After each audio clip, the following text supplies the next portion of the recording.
Hindi makapaniwala at hindi inaasahan ni Kim Chu na ganito ang mangyayari. Narito at panoorin.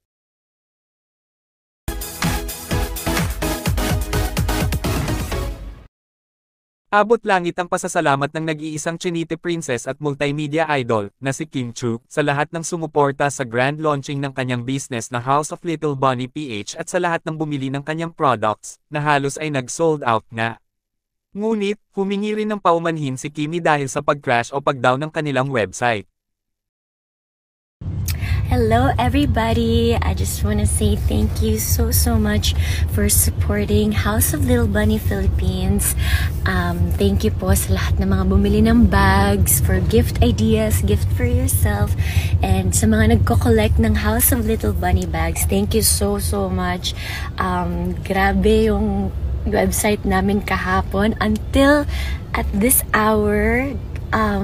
It's super overwhelming, and I just want to say thank you so much. Thank you so much.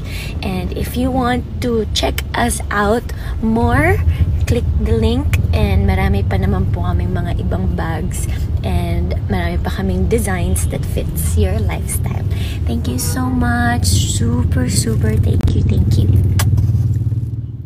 Kahit nga nabiglaan nag-down o naging unserviceable ang kanilang website, ay lubos pa rin ang pasasalamat ni Kimi sa lahat ng tumatangkilik ng kanyang business. Patunay lamang ito sa maraming nagmamahal, hindi lamang sa Kim Pao Love Team o tandem na si Kim at Paolo Avellino, kundi, maging ang mga businesses nila, ay susuportahan ng fans at supporters sa abot ng kanilang makakaya.